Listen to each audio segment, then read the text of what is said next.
નમસ્કાર મિત્રો, આજે આપણે ધોરણ 9 અને 10 નું ચેપ્ટર જે છે ફંક્શન વર્ડ, આપણે લાસ્ટ લેક્ચરની અંદર મેં વાત કરી હતી ફંક્શન વર્ડ, બરાબર. ફંક્શન વર્ડ એની અંદર અલગ અલગ ઘણા બધા ટોપિક્સ આવે છે. આર્ટિકલ્સ છે, પ્રિપોઝિશન્સ છે, બરાબર, પછી કન્જક્શન્સ છે, એડવર્બ્સ છે, રેસિપ્રોકલ પ્રોનાઉન્સ છે, પછી પ્રોનાઉન સર્વનામોને લગતા ચેપ્ટર્સ આવે છે. તો આ બધાને આપણે ફંક્શન વર્ડની ખાલી જગ્યા કહીએ છીએ, જે એમસીક્યુમાં 4 થી 5 માર્કની અંદર જે છે એ આવતી હોય છે.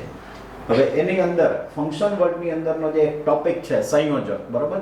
તો સંયોજક વિશે આપણે ભણ્યા હતા કે સંયોજક જે છે હંમેશા કોઈને કોઈ બે વાક્ય, બે વસ્તુ એને જોડવાનું કાર્ય કરતો હોય છે. પણ તમારે ખાસ કરીને વાક્યનો મિનિંગ જે છે એ જોવો પડે. અને પ્લસ તમે કોઈ બે સંયોજકો જે સરખા આવતા હોય, શબ્દો અલગ અલગ હોય પણ એનો મિનિંગ સરખો હોય. દાખલા તરીકે આપણે હમણાં જોશું બટ અને ધો, એનો શબ્દો અલગ અલગ છે પણ એનો ઉપયોગ સરખો છે, તો એને તમે સ્થાન ઉપરથી ઓળખી શકો છો. તો આવી રીતે વાક્ય જે છે એ તમારે ખાસ કરીને આવતા હોય છે, બરોબર. તો હવે જોઈએ કે આપણે પેલું ભણ્યા હતા એન્ડ. એન્ડનો મતલબ થાય છે અને, બરોબર. અને ક્યારે ઉપયોગ થાય? તો કે અનેનો ઉપયોગ થાય છે જ્યારે કોઈ એક વાક્ય કે એક વસ્તુ કે કોઈ પણ વિશે વધારાની એક વાક્યમાં ઇન્ફોર્મેશન હોય પણ એનાથી વધારાની ઇન્ફોર્મેશન અને સિક્વન્સમાં આપવાની હોય ત્યારે એન્ડનો ઉપયોગ થાય છે, બરોબર. અને એન્ડનું સ્થાન આપણે જોયું હતું કે મિડલમાં આવે છે. હંમેશા એન્ડ જે છે એ મિડલમાં આવતો હોય છે. ત્યારબાદ આપણે જોયું બટ અને યેટ, જેનો મતલબ થાય છે પણ, પરંતુ, બરોબર. પણ અથવા પરંતુ. બટ નો ઉપયોગ જે છે એ કેવી રીતે આવે છે? તો કે એન્ડમાં બે વાક્ય જે છે હોય તો એ સીધી લીટીમાં જતા હોય, એટલે કે સિક્વન્સમાં જતા હોય. 1 2 3 એમ પેલા આ ઘટના બને, પછી આ ઘટના બને, પછી આ ઘટના બને, બરોબર. તો દાખલા તરીકે હું એમ કહું રોડ ભીના હોય, તો રોડ ભીના હોય તો અહીંયા કોઈ પાણી ઢોળ્યું હોય કે વરસાદ પડ્યો હોય તો જ એમાં રોડ ભીના થાય. ઘટના પહેલા કઈ બને? કે કોઈ પાણી ઢોળે કે વરસાદ પડ્યો હોય, બે ઘટના પહેલા થાય પછી જે રોડ ભીના થાય ને, બરોબર. એવી જ રીતે ટૂંકમાં એક સિક્વન્સમાં ઘટના થવી જોઈએ. પેલા રોડ ભીના થવા, પેલા પાણી પડવું જોઈએ, પછી રોડ ભીના જે છે એ થશે. એટલે એ બટમાં એવું છે કે બે પરસ્પર વસ્તુઓ જે છે એ અલગ અલગ હોય છે, વિરોધી ભાગ. એક આમ જતું ઉત્તરમાં તો બીજું દક્ષિણમાં જતું હોય, બરોબર. એને બટની જગ્યાએ તમે યટનો ઉપયોગ કરો શકો છો. અને બટનું સ્થાન જે છે એ પણ મિડલમાં આવે છે, બરોબર. બટ જે છે એ પણ મિડલમાં આવતું હોય છે. પછી આપણે જોયું તો ધો, ઓલ્ધો, ઇવન ધો, ઇવન ઇફ, 4 શબ્દો છે. ચારે ચાર એક જ વ્યક્તિના નામ છે. એનો મતલબ કે ચારે ચાર શબ્દોનો મિનિંગ એક જ થાય છે. છતાં, જોકે છતાં, આવો એનો મિનિંગ જે છે. છતાં પણ, બરોબર, આવો એનો મિનિંગ જે છે એ તમે લઈ શકો છો. એનું સ્થાન જે છે એ વાક્યમાં બિગિનિંગમાં પણ આવે છે અને મિડલમાં પણ આવે છે. બિગિનિંગમાં પણ આવે છે અને મિડલમાં પણ આવે છે. તો હવે તમને ખબર કેવી રીતે? અહીંયા એવી જ રીતે ઉપયોગ થાય છે. બે વાક્ય પરસ્પર વિરોધી હશે, એક ઉત્તર તો બીજું દક્ષિણ, બટની જેમ જ. તો તમને મનમાં કન્ફ્યુઝન થાય સાહેબ કે મને ઓપ્શનમાં બટ અને ધો બે આપેલો હોય તો કેવી રીતે લખવાનું? તો તમારે ગુજરાતી કરીને જોવાનું. હંમેશા ધો તમારો ઉપયોગ કરવો હોય તો જે જગ્યાએ ધોનો ઉપયોગ કરો છો તમે, પછી ધો કહે એટલે તમારે સમજી જ લેવાનું બાય ડિફોલ્ટ. ઓલ્ધો, ઇવન ઇફ, એ બધું.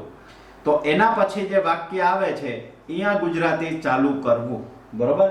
દાખલા તરીકે હું એમ કહું કે હી ઇઝ ઓનેસ્ટ અને અહીંયા આગળ ધો હી ઇઝ ઓનેસ્ટ, તો તમારે વાક્યનું ગુજરાતી એવી રીતે કરવાનું કે તે પ્રામાણિક છે છતાં.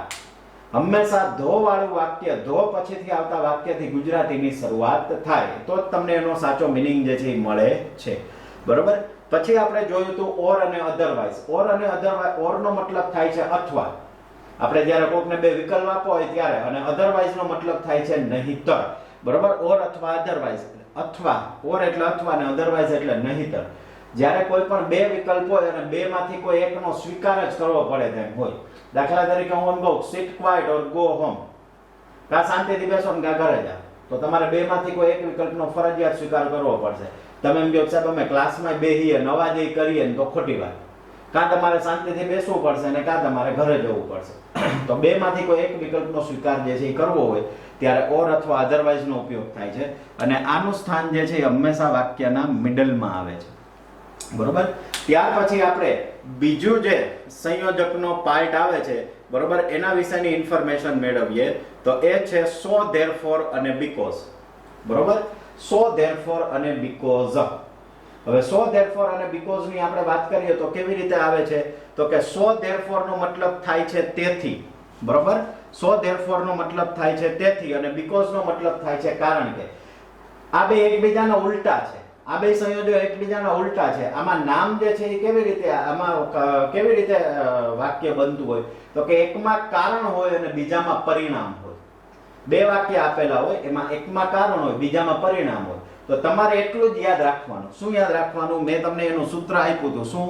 તો કે બકાની સોપ. બરોબર? બકાની સોપ એટલે શું? બ એટલે બીકોઝ, કા એટલે કારણ કે બીકોઝ પછીનું વાક્ય હંમેશા કારણ હોય.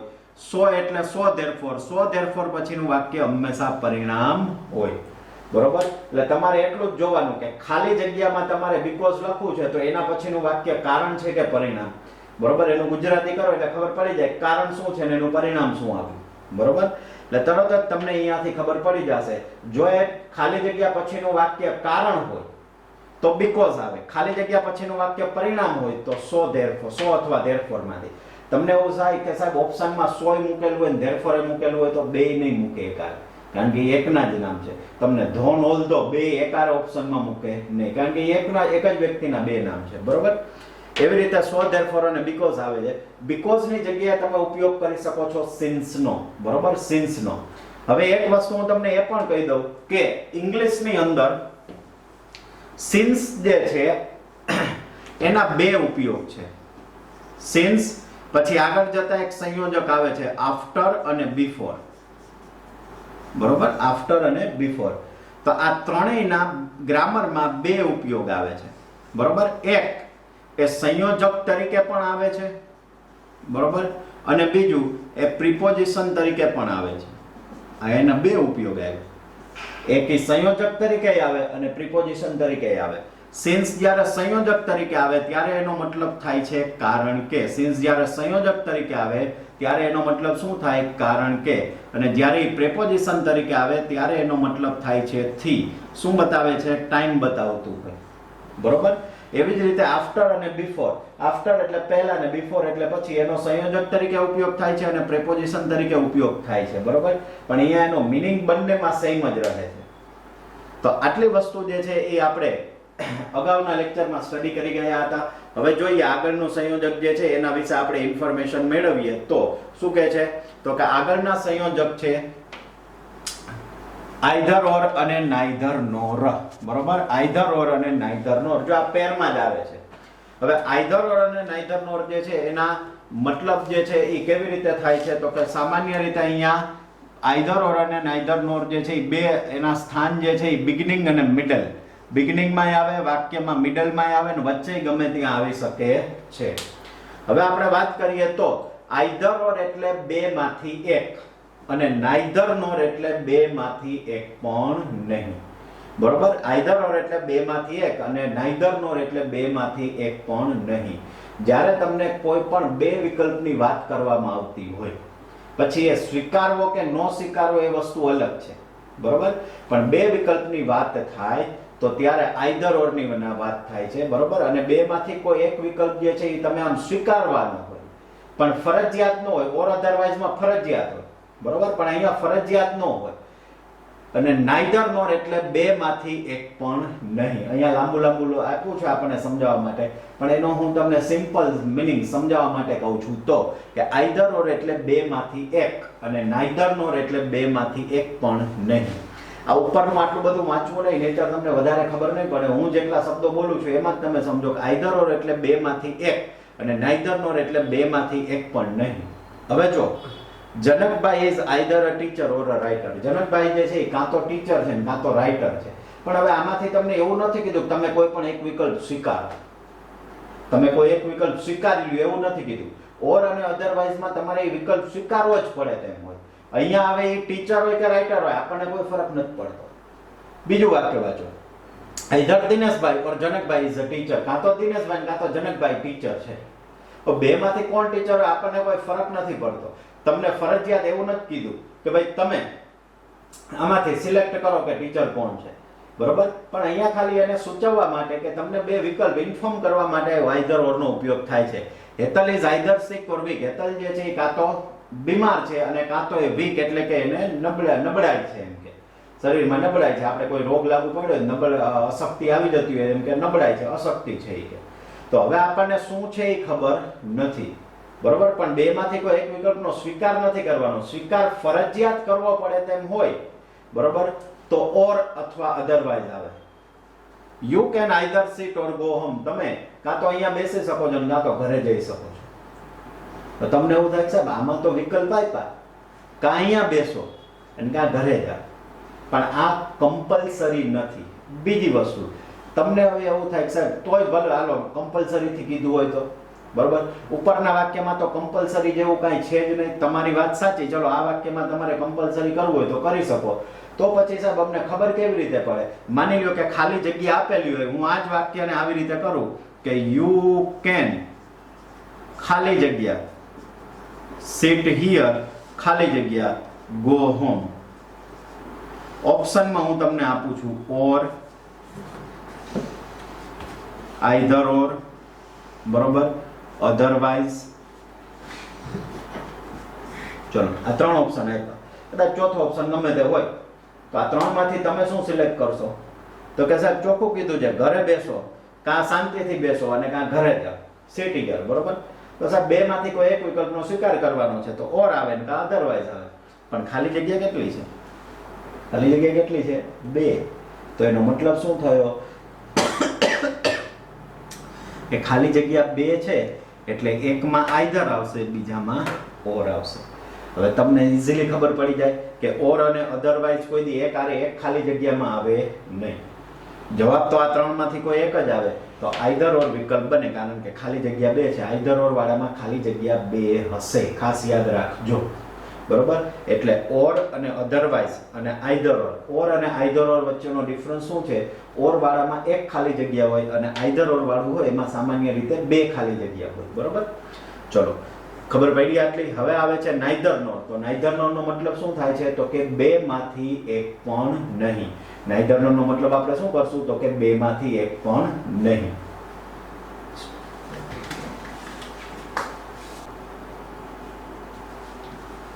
ઓકે, ત્યારબાદ આપણે હવે જોઈએ when, બરોબર. ત્યાર પછીનું સંયોજક જે છે એ કયું આવે છે? when. when નો મતલબ થાય છે જ્યારે ત્યારે. when નો મતલબ શું થાય છે? જ્યારે ત્યારે, બરોબર. હવે જો when જે છે ને એ પ્રશ્નાર્થ વાક્યમાં પણ આવે છે અને સંયોજક તરીકે એનો ઉપયોગ થાય છે. તો અહીંયા સંયોજક તરીકે જ્યારે આવે ત્યારે એનો મતલબ થાય છે જ્યારે ત્યારે. પ્રશ્નમાં જ્યારે આવે ત્યારે એનો ઉપયોગ થાય છે ક્યારે. હવે એ તો તમને આસાનીથી ખબર પડી શકે કે વાક્યની શરૂઆતમાં when હોય, પાછળ પ્રશ્નાર્થ ચિહ્ન હોય તો ખબર પડી જાય કે આ વાક્ય આ when WH વર્ડ્સ તરીકે ઉપયોગ થયો છે અને ત્યારે એ સમયની વાત જે છે એ કરતું હોય, સમય વિશે પૂછતું હોય. અહીંયા when જે છે એનો મતલબ થાય છે જ્યારે ત્યારે. વાત તો સમયની જ કરે છે પણ એનો મીનિંગ થઈ જશે જ્યારે ત્યારે, અને બે વાક્ય જોડવા માટે જે છે એ વપરાશે, બરોબર. હવે અહીંયા કેવું હોય છે હું તમને કહું. when એટલે શું? જ્યારે કોઈક એક ક્રિયાને અનુસંધાને બીજી ક્રિયા થાય, એટલે કે કોઈ એક ક્રિયા ઉપર બીજી ક્રિયા આધારિત હોય, બરોબર, આધારિત હોય, એને આપણે શું કહીએ છીએ? તો કે when નો ઉપયોગ થાય. હવે દાખલા તરીકે હું તમને એક એક્ઝામ્પલ આપું, બરોબર.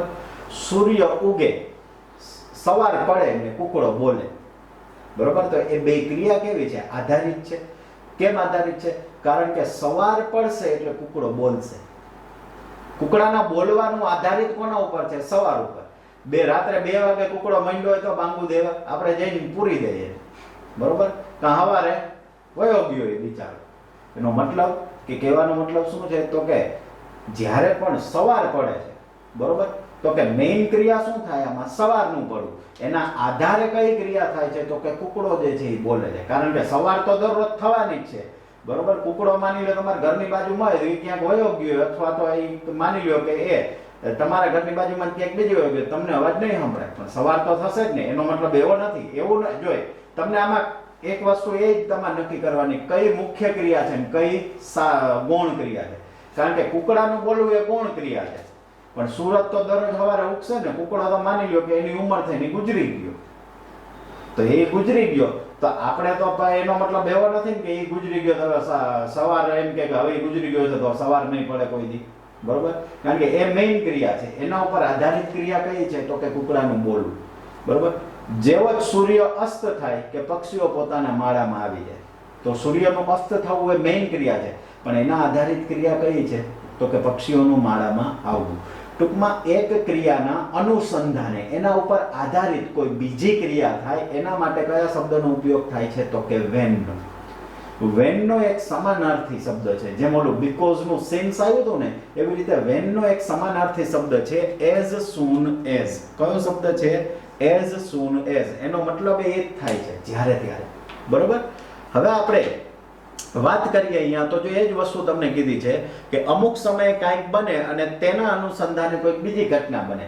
એક ઘટના બને અને એના અનુસંધાને કોઈક બીજી ઘટના બને તે સૂચવવા આ વાક્યની શરૂઆતમાં સંયોજક જે છે વપરાય છે, પણ ઘણી વખત મિડલમાં પણ આવી શકે છે.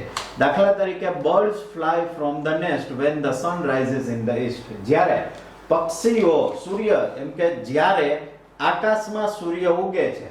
અને હંમેશા જો એક વસ્તુ હું તમને એ પણ કહી દઉં કે આવા વાક્યનું ગુજરાતી ક્યાંથી કરાય? તો કે જ્યાંથી સંયોજક હોય એ સંયોજક પછીના વાક્યથી ગુજરાતી કરાય. તો કે birds fly from the nest when the sun rises in the east. તો ભલે બોલવામાં પહેલા વાક્ય અંગ્રેજીમાં આવે છે, પણ ગુજરાતી અનુવાદ કરીએ ત્યારે પહેલું વાક્ય સંયોજક પછીનું બોલાય. તો કે જ્યારે પૂર્વમાં સૂર્ય ઉગે છે ત્યારે પક્ષીઓ માળામાંથી ઉડે છે. તો સૂર્યનું ઉગવું એ મેઇન ક્રિયા છે ને એના આધારે કઈ ક્રિયા થાય છે? પક્ષીઓનું માળામાંથી ઉડવું. બીજું, when I went to Kanan's house she was reading a book. જ્યારે હું કાનનના ઘરે ગયો ત્યારે તે બુક રીડિંગ કરી રહી હતી. તો તમને એવું થાય સાહેબ આમાં મેઇન ક્રિયા એ થાય હું એના ઘરે ગયો ત્યારે મને ખબર પડી ને, એ તો વાંચતી જ હતી. બરોબર. પણ હું એના ઘરે ગયો ત્યારે એ વાંચતી હતી. તો કહેવાનો મતલબ કે અહીંયા વેન નો ઉપયોગ જે છે એ આ રીતે આવતો હોય છે. વેન પછીનું સંયોજક છે while. while નો મતલબ એ જ થાય છે જ્યારે ત્યારે. અહીંયા હું તમને સ્થાન લખી દઉં કે વેન જે છે એ બિગિનિંગ અને મિડલમાં આવે છે, while એ બિગિનિંગ અને મિડલમાં આવે છે. બરોબર. while નો મતલબ એ જ થાય છે જ્યારે ત્યારે. બરોબર. એનો મતલબ એ જ જ્યારે ત્યારે. પરંતુ અહીંયા હવે તમને સીધો ક્વેશ્ચન થાય કે સાહેબ તો વેન અને while માં ફેર શું? અમારે વેન મૂકવું કે while મૂકવું? તો આટલું યાદ રાખવાનું કે while પછી હંમેશા ચાલુ કાળની ક્રિયા હોય. કયા કાળની ક્રિયા હોય? ચાલુ કાળની. અને ખાસ કરીને ચાલુ ભૂતકાળ. ઘણી વખત ચાલુ વર્તમાન કાળની ક્રિયા આવે છે એટલે મેં ચાલુ કાળ લખ્યું, પણ મોટે ભાગે while પછી ચાલુ ભૂતકાળનું વાક્ય હોય. એટલે હવે તમારા પાસે નિશાની થઈ ગઈ ને. બરોબર. હવે તમારા પાસે નિશાની થઈ. શું? તો કે તમારે વાક્યમાં જ્યારે ત્યારે જે છે એનો ઉપયોગ when કે while મૂકવું એ કેવી રીતે ખબર પડે? તો કે જો ક્રિયા ચાલુ હોય અથવા ચાલુ ભૂતકાળનું વાક્ય હોય તો while મુકાય, નહીતર સાદી વાત હોય તો શું મુકાશે? when મુકાશે. બરોબર. આ એના વચ્ચેનો ડિફરન્સ થયો, ફેરફાર થયો. બીજું કાંઈ એમાં નવીન નથી જોવાનું. I saw a green snake while I was crossing the road. કે જ્યારે હું રસ્તો ક્રોસ કરી રહ્યો હતો, એટલે જો અહીંયા was crossing એટલે કે ચાલુ ક્રિયા એટલે આપણે એક્ટિવ પેસિવમાં શીખી ગયા હતા ing વાળું રૂપ આવે. બરોબર. while I was crossing the road, હું જ્યારે રસ્તો પસાર કરી રહ્યો હતો ત્યારે ક્રિયા ચાલુ આવી. while પછીનું વાક્ય હંમેશા ચાલુ કાળનું હોય અને મોટા ભાગે ચાલુ ભૂતકાળનું હશે. બરોબર. ચલો ત્યાર પછીનું સંયોજક આપણે ગણીએ till until. till until નો મતલબ શું થાય છે? તો કે till until નો મતલબ થાય છે જ્યાં સુધી ત્યાં સુધી. till until નો મતલબ શું થાય છે? જ્યાં સુધી ત્યાં સુધી. જ્યાં સુધી ત્યાં સુધી એટલે એનો મતલબ એ જ થઈ ગયો કે સમય બતાવે છે. બરોબર. અમુક સમય સુધી, જ્યાં સુધી તમે આમ કરશો, દાખલા તરીકે wait till I come. wait till I come. હું જ્યાં સુધી આવું ત્યાં સુધી રાહ જુઓ. બરોબર. અથવા તો don't go until I finish my work. જ્યાં સુધી હું મારું કામ પૂરું ન કરું ત્યાં સુધી જતા નહીં. હવે હું તમને આ until ની ને till ની એક ખાસિયત કહું. શું છે? તો કે તમે આ પહેલા વાક્યમાં till છે ને એની જગ્યાએ કદાચ તમે until લખો ને તોય ચાલે કે wait until I come. હું જ્યાં સુધી ન આવું ત્યાં સુધી રાહ જુઓ. હવે આ વાક્યમાં કાંઈ ફેર ન પડે. હું એમ કહું કે હું આવું ત્યાં સુધી રાહ જુઓ અને હું જ્યાં સુધી ન આવું ત્યાં સુધી રાહ જુઓ. એ બંનેનો મિનિંગ તો એક જ થયો.